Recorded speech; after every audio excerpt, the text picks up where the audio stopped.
दोस्तों, welcome back once again to our channel billion education. My name is Yash और आज हम पढ़ने वाले हैं splitting of D orbital in tetrahedral complex. मैंने इसके पहली वाली वीडियो में splitting of D orbital in octahedral complex explain की थी, तो आप उस वीडियो को ज़रूर देख लीजिए, तभी आपको ये वीडियो समझ में आएगा। नाउ दोस्तों, before starting the video I would like to request you कि हमने अपने 11th और 12th स्टैंडर्ड के पूरे केमिस्ट्री के सिलेबस को खत्म कर दिया। तो आप अपने एंट्रेंस का प्लस 11th और 12th स्टैंडर्ड का प्रिपरेशन इस चैनल से कर सकते हैं। तो जितना हो सके उतना ज़्यादा इसे शेयर कीजिए। आपको वीडियोस पसंद आती हैं तो कमेंट कीजिए, ओके? और अपने डाउट भी पूछिए ताकि हम आपके डाउट को क्लियर कर सकें। ठीक है दोस्तों, तो चलिए शुरू करते हैं splitting of D orbital in tetrahedral complexes. तो आज का हमारा टॉपिक यही है कि टेट्राहेड्रल कॉम्प्लेक्सेस में डी ऑर्बिटल का स्प्लिटिंग कैसे होता है, वो देखना है हम। ठीक है, तो पहले मैं आपको समझा देता हूँ व्हाट इज़ टेट्राहेड्रल। आप सबने मीथेन के बारे में पढ़ा होगा 11th स्टैंडर्ड में। तो ये मीथेन है, इसमें ये जो एंगल होता है, ये होता है 109 डिग्री 28 मिनट्स। कितना एंगल होता है? 109 डिग्री 28 मिनट, ओके? और इसी ज्योमेट्री को हम लोग बोलते हैं टेट्राहेड्रल, क्योंकि इसमें जो कार्बन होता है वो sp3 होता है और sp3 में एंगल आता है 109 डिग्री 28 मिनट्स। इसमें इंपॉर्टेंट क्या है कि बस आपको ये समझना है कि जब भी टेट्राहेड्रल ज्योमेट्री होगी, तो मेटल पे जो लिगैंड आएँगे, उनके बीच का जो डिस्टेंस होगा, अरे मतलब उनके बीच का जो एंगल होगा, वो होगा 109 डिग्री 28 मिनट। तो हमें ये समझना है कि जो लिगैंड का अप्रोच है, वो मेटल की डी ऑर्बिटल के रिस्पेक्ट में कैसा है। मेटल की डी ऑर्बिटल के रिस्पेक्ट में कैसा है, बस अगर आप ये समझ गए तो आपका काम हो गया।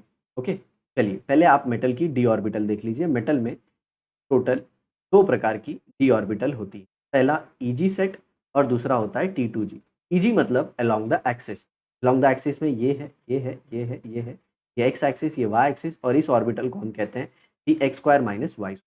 मैंने थोड़ा जल्दी से इसलिए बता दिया साथियों, क्योंकि ये मैंने अपनी पिछली वीडियो में भी बताया था।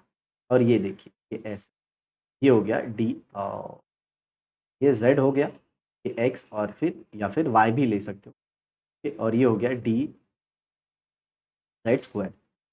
ओके, अब जरा देखिए, ध्यान से सुनिए। ये ऑर्बिटल का आप हमारे 11th स्टैंडर्ड के एटॉमिक स्ट्रक्चर से भी पढ़ सकते हैं, आपको ये नहीं समझ। तो ये ईजी सेट हो गया, और T2G में आपको 3 सेट मिले, इन बिटवीन द एक्सिस वाले, जैसे ये एक्स वाई, ये वाई, ये जेड, ये x, in between the axis से होंगे, सारी इन बिटवीन द एक्सिस।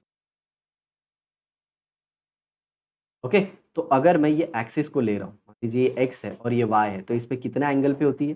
जी हाँ, 45 डिग्री पे अपनी इन बिटवीन द एक्सिस वाली ऑर्बिटल। दोस्तों, चलिए अब हम समझते हैं अपने स्प्लिटिंग ऑफ डी ऑर्बिटल को, मेटल की डी ऑर्बिटल को इन टेट्राहेड्रल फील्ड। मतलब जो लिगैंड आएंगे वो आपस में 109 डिग्री 28 मिनट्स का एंगल मेंटेन करते हुए आएंगे। मतलब ये लिगैंड यहाँ से आ रहा है, ये लिगैंड यहाँ से आ रहा है, ये लिगैंड यहाँ से आ रहा है, ये लिगैंड यहाँ से आ रहा है, और ये मेटल है, तो लिगैंड की जो फील्ड होगी वो टेट्राहेड्रल होगी। मतलब उनके बीच का जो एंगल होगा वो 109 डिग्री 28 मिनट होगा। तो हमें देखना है कि लिगैंड जब आते हैं तो मेटल की कौन सी डी ऑर्बिटल को ज़्यादा रिपेल करते हैं और किसको कम रिपेल करते हैं। मैं एक्चुअल में यही देख, ठीक है? तो अब मैं क्या करूँगा, ये मेटल को मैं एक क्यूब में दिखाने की कोशिश करूँगा, क्योंकि क्यूब में हम एक्सिस को अच्छे से दिखा सकते हैं। मान लीजिए एक्स एक्सिस, वाई एक्सिस और ये जेड एक्सिस। तो जब हम एक्सिस को अच्छे से दिखा पाएँगे, तो ऑर्बिटल को भी अच्छे से दिखा पाएँगे, और जब ऑर्बिटल को अच्छे से दिखाएँगे, तो हमें ये तो पता ही चल जाएगा ना कि लिगैंड कहाँ से आ रहा है, तो कौन-सी ऑर्बिटल को ज़्यादा रिपल्शन हो रहा है। चलिए बढ़ते हैं वीडियो में आगे, और ये हो गया आपका टेट्राहेड्रल। पहले आप इसे समझिए।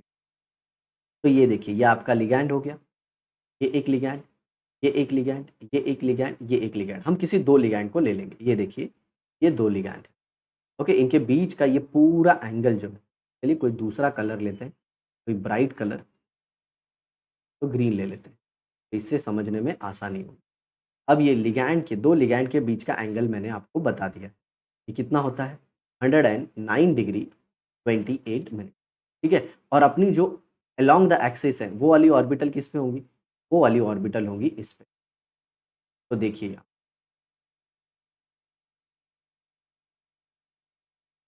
यहाँ पे होंगी, जो मैंने रेड वाला बना दिया। Okay, okay. तो ये लिगैंड का अप्रोच यहाँ पे, ये लिगैंड है। और इन बिटवीन द एक्सिस वाली किधर होगी? इधर 45 डिग्री पे, ये 45 डिग्री पे आया ना, ऐसा। अब ज़रा देखिए, अब मुझे जानना है ये पूरा एंगल कितना है? ये पूरा एंगल 109 डिग्री 28 मिनट है। ये पूरा एंगल जो ग्रीन वाला मैंने आपको दिखाया, जो लोग भूल गए उन्हें फिर बता देता हूँ। ये देखो प्यारे बच्चों, ये पूरा एंगल कितना है? पूरा एंगल 109 डिग्री 28 मिनट।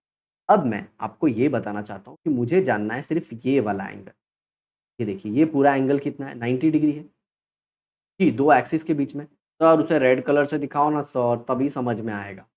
ओके, तो ग्रीन वाला एंगल है 109 डिग्री 28 मिनट्स और जो रेड वाला एंगल है बच्चों वो है 90 डिग्री।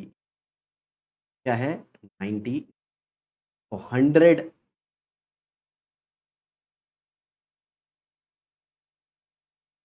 एंड 9 डिग्री और ये 90 degree. Oh sorry, 109 degree 28 minute का ये पूरा एंगल और ये एंगल जो है 90 डिग्री का। तो मुझे जानना है कि जो ये वेरी अलोंग द एक्सिस के बदले ये जो इन बिटवीन द एक्सिस वाली ऑर्बिटल है, ये कितने एंगल पे है? ओके, लिगैंड के अप्रोच नो डाउट ये कितने पे होगी? ये कितने पे होगी? 45 डिग्री पे। ये इन बिटवीन द एक्सिस है तो 45 डिग्री पे होगी, आया ना? इस 45 डिग्री से इस 45 डिग्री से ये लिगैंड का कितना एंगल है? मुझे वही जानना है बस। अगर ये आ गया तो फिर आपका ये कांसेप्ट खत्म। तो चलिए इन शॉर्ट एक बार सब बता देता हूँ मैं आपको। आप सबको पता चल गया होगा कि ये ग्रीन वाला जो एंगल है वो कितना है? ग्रीन वाला जो एंगल है वो है 109 डिग्री 28 मिनट्स। रेड वाला जो एंगल है वो है 90 डिग्री। ओके, और जो लिगैंड का अप्रोच है ये है। तो आप यहाँ पे देख रहे हो ligand directly in between the axis, ध्यान से सुनना, इन बिटवीन द एक्सिस वाली ऑर्बिटल और एक अलोंग द एक्सिस वाली ऑर्बिटल भी दिखा देते। ये देखिए अलोंग द एक्सिस वाली ऑर्बिटल है, किसी को भी डायरेक्टली फेस नहीं।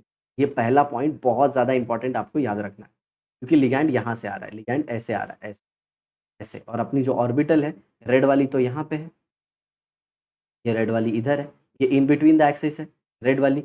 और एक ब्लू वाली भी दिखा देता हूँ मैं आपको, ये अलोंग द एक्सिस है ये। बट लिगैंड देखो, लिगैंड क्या किसी को भी डायरेक्टली सामने से फेस कर रहा है? क्या उसके जस्ट ऑपोजिट से आ रहा है? बिल्कुल नहीं। मतलब इन tetrahedral complexes ligand do not face any of the d orbital of the metal ion directly वो किसी को भी फेस नहीं करता। आया समझ में? है। तो डायरेक्टली फेस नहीं करता मतलब वो डायरेक्टली किसी को भी रिपल्शन नहीं देने वाला। अब जो इम्पोर्टेंट है वो बस ये है, किसी तरह से हमको ये एंगल मिल जाए। ये जो अपने डी ऑर्बिटल का है और ये लिगैंड के अप्रोच का है। लिगैंड के अप्रोच के लिए मैं कौन सा कलर लूँ? तो येलो ले लेता हूँ, अभी तक यूज़ नहीं किया। तो ये लिगैंड का अप्रोच, ओके। तो लिगैंड का अप्रोच कितने एंगल पे है? अगर ये पता चल जाए, अगर ये पता चल जाए तब तो अपना काम ही बन जाए। ठीक है, तो चलिए एक सिंपल सा कैलकुलेशन मैं आपको बता देता हूँ। 109 डिग्री 28 मिनट का एंगल कितना होगा? हाँ, मतलब हाफ कितना होगा, सॉरी माफ़ी चाहूँगा। 109 डिग्री 28 मिनट का आधा कितना होगा? 54.2 5 ज़ा 10 और फिर 2 4 ज़ा 8, ये 2 6 ज़ा 12 एंड 2 4 ज़ा 8, 54.68। मतलब ये जो पूरा है, ये पूरा जो एंगल देख रहे हो, ये पूरा एंगल तो गड़बड़ हो गया। ये देखिए, ये पूरा जो टेट्राहेड्रल एंगल है, ये लिगैंड के बीच का मैं, ये पूरा कितना है? 109 डिग्री 28 मिनट। और इसका जब अब आप आधा करोगे, ये आधा करो, आधा तो वो कितना आ जाएगा? 54.64 डिग्री। और लिगैंड कितने पे अप्रोच कर रहा है? लिगैंड कितने पे अप्रोच कर रहा है? यहाँ से लिगैंड अप्रोच कर रहा है 45 डिग्री पे। तो अगर आप देखो तो आपकी जो ऑर्बिटल है, सॉरी, लिगैंड जो अप्रोच कर रहा है वो समवॉट अराउंड 54.64 के एंगल से अप्रोच कर रहा है और जो आपकी इन बिटवीन द एक्सिस वाली ऑर्बिटल है वो 45 डिग्री पे। मतलब अगर मैं आपको इन शॉर्ट बताना चाहूँ, ताकि अब डिटेल में इतना नहीं जाऊँगा स्टेट बोर्ड में, वरना वापस कंप्लेन आ जाएगी कि सर इतना डिटेल में क्या ज़रूरत है, सिंपल में बता के हटाओ ना इसको। ओके ठीक है। तो आपको इन शॉर्ट 2-3 लाइन बता देता हूँ, उसे याद रखना, बस बात खत्म। कि टेट्राहेड्रल कॉम्प्लेक्स में कोई भी लिगैंड मेटल की डी ऑर्बिटल को डायरेक्टली फेस नहीं करता, ये पहला पॉइंट। और दूसरा पॉइंट क्या है कि जो लिगैंड आता है वो ज़्यादा रिपल्शन किसको देता है, इन बिटवीन वाले को। यहाँ पे इन बिटवीन वाली एक्सिस थी, अगर ये देखो तो ये इन बिटवीन वाली थी, तो बिन इन बिटवीन वाले से ज़्यादा नज़दीक था और अलोंग द एक्सिस से दूर था। इन बिटवीन द एक्सिस वाले को ज़्यादा रिपल्शन देता है compare to along the axis को। तो in between the axis D orbital, metal की डी ऑर्बिटल जो इन बिटवीन द एक्सिस होती है, that is D X Y, Y Z और जेड एक्स, उसको ज़्यादा रिपल्शन होता है। और D X square minus Y square को रिपल्शन, डी जेड स्क्वायर को रिपल्शन कंपेरेटिवली कम होता है। नो डाउट सबकी एनर्जी बढ़ेगी, लेकिन D X square minus Y square D Z square की कम बढ़ेगी। तो इसमें स्प्लिटिंग कैसे दिखाएंगे? नो डाउट ये डी की 5 ऑर्बिटल, कि जब लिगैंड का अप्रोच नहीं था, ये लिगैंड आ गया, सबकी एनर्जी बढ़ गई, लेकिन अभी तक बहुत पास नहीं आया। अब ये लिगैंड एक्चुअल डिस्टेंस पे आ गया, तो ये ऊपर क्या हो जाएगा 3 और नीचे क्या आ जाएगा 2। और ये देखिए ये नॉर्मल पहले, तो सबकी एनर्जी बढ़ गई। हाँ, ईजी की एनर्जी थोड़ी कम बढ़ी, लेकिन T2G की एनर्जी ज़्यादा बढ़ी। क्यों बढ़ी? इन लाइन लिगैंड का इनसे कितना एंगल होता है? अप्रॉक्सीमेटली 10 डिग्री का, और इनसे थोड़ा 10 डिग्री से ज़्यादा का एंगल होता है। आया समझ में? तो इनको ज़्यादा रिपल्शन होता है, इनको कम रिपल्शन। तो आई होप दोस्तों आपको ये समझ में आ गया होगा। अब एक डायग्राम है लास्ट, उसे एक्सप्लेन करते हैं और फिर ये सब कुछ होगा। बाकी यहाँ पे जो कुछ भी लिखा है ये आप खुद ही देख सकते हैं। जो कुछ भी यहाँ पे लिखा है 10 डी की और वो सब कुछ आपको समझ में आ जाएगा। ये टेट्राहेड्रल का आपको एग्जाम्पल चाहिए तो वो भी है निकल टेट्रा कार्बोनेट। अब जरा देखिए यहाँ पे स्प्लिटिंग देख रहे हो, कम है, यहाँ पे स्प्लिटिंग ज़्यादा है। क्यों? यहाँ पे लिगैंड की फील्ड ज़्यादा स्ट्रॉन्ग है, क्योंकि 6 लिगैंड है, तो ज़्यादा रिपल्शन ऑफन करेंगे तो स्प्लिटिंग ज़्यादा होगी। और इम्पॉर्टेंट क्या है, इसमें 2 ऑर्बिटल जो है D X square minus Y square और D Z square directly ligand के सामने आ जाती है, और इसमें कोई भी ऑर्बिटल लिगैंड के डायरेक्टली सामने नहीं आता। समझ में आया? तो ऐसा बोल सकते हैं कि ऑक्टाहेड्रल में फील्ड स्ट्रेंथ भी स्ट्रांग होती है, और ऊपर से 2 लिगैंड जो होते हैं वो, मतलब जो मेटल की 2 डी ऑर्बिटल होती है वो लिगैंड के डायरेक्टली डायरेक्शन में आ जाती है। समझ में आया? लेकिन टेट्राहेड्रल कॉम्प्लेक्स में या टेट्राहेड्रल जो फील्ड स्ट्रेंथ है लिगैंड की, उसमें कोई भी मेटल की डी ऑर्बिटल लिगैंड के डायरेक्शन में नहीं आता, इसीलिए स्प्लिटिंग कम होता है। आया समझ में? तो ये सिंपल सा रीज़न था, और ये डायग्राम भी आपको समझ में आ जाए। बाकी वो जो 0.6 डीक्यू है और 0.4 डीक्यू है, ये सब कुछ मैंने सीएफटी में एक्सप्लेन कर दिया। और आगे ये जो है, ये है एप्लीकेशन ऑफ कोऑर्डिनेशन कंपाउंड। तो एप्लीकेशन ऑफ कोऑर्डिनेशन कंपाउंड आप पढ़ सकते हैं बायोलॉजी में, मेडिसिन में, इलेक्ट्रोप्लेटिंग में, और to estimate the hardness of water. ये सारे एप्लीकेशन पार्ट है, ये आपको रीड करके खुद से भी, मैं ऐसा नहीं समझता कि ये बहुत ज़्यादा, बोलते हैं ना, ऐसे कुछ डिफ़िकल्ट चीज़ है जिसे एक्सप्लेन करने की ज़रूरत है। तो ये आप खुद से भी कर सकते हैं। तो इतना काम आप खुद से कर लीजिए, और फिर इसके बाद हम करने वाले हैं कोऑर्डिनेशन कंपाउंड की एक्सरसाइज। तो आई होप आपको आज की वीडियो बहुत ही अच्छे से समझ में आई होगी। अगर आप चैनल पे फर्स्ट टाइम आए हैं तो इसे सब्सक्राइब कर दीजिए, और बेल नोटिफिकेशन को भी प्रेस कर दीजिए, ताकि हम जब भी वीडियो अपलोड करें आपको नोटिफिकेशन, ये बेल का आइकन है नो डाउट उसको। ओके, तो चलिए इसी तरह हमारी वीडियो देखते रहिए और अपना नॉलेज बढ़ाइए। मिलते हैं नेक्स्ट एपिसोड में, तब तक के लिए बाय।